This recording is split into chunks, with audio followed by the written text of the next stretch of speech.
जनतेच्या हक्काचं खुलं व्यासपीठ, आवाज जनसामान्यांचा. Live Maharashtra one news. Malhardada Patil यांच्या हस्ते इटकूर शाळेच्या विद्यार्थ्यांना शैक्षणिक साहित्य वाटप. दिनांक 23 जुलै रोजी जिल्हा परिषद प्रशाला इटकूर येथे मल्हारदादा पाटील भाजपा युवा जिल्हा युवा नेते लोकसभा उमेदवार यांनी इटकूर शाळेला भेट दिली असता त्यांनी 1ली ते 10वी पर्यंतच्या सर्व विद्यार्थ्यांना शैक्षणिक साहित्य वाटप करण्यात आले. यावेळी जिल्हा परिषद प्रशाला शाळेची दुरवस्था पाहता शाळेच्या प्रगतीसाठी सर्वतोपरी सहकार्य करण्याचे वचन दिले.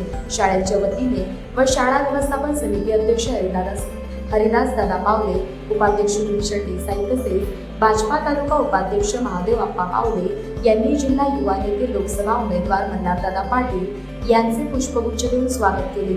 अनंत बाबा लंगडे जिल्हा परिषद सदस्य, रामचंद्र सांगळे पंचायत समिती सदस्य, अरुण काका चौधरी भाजपा तालुका अध्यक्ष, अजितदादा पिंगळे शिवसेना नेते, राजेश्री वर्मे मॅडम पंचायत समिती सभापती, विश्वास कोकडे साहेब समाज कल्याण सभापती धाराशिव यांचा इटकूर ग्रामपंचायत समिती सदस्यांच्या वतीने सत्कार करण्यात आलाय.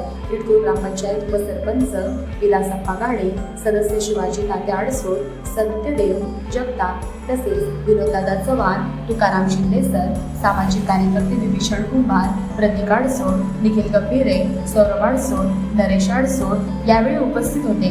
स्वप्नपूर्ती महिला ग्रामीण बिगर शेती सहकारी पतसंस्था इटकूर श्री विठ्ठल माने सर चेअरमॅन यांचा सत्कार जिल्हा युवा नेते मल्हारदादा पाटील यांच्या हस्ते करण्यात आला.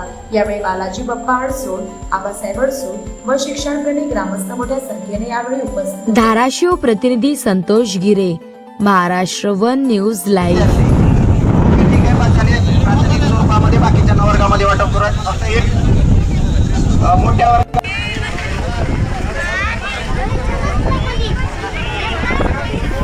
समोर दाखवा.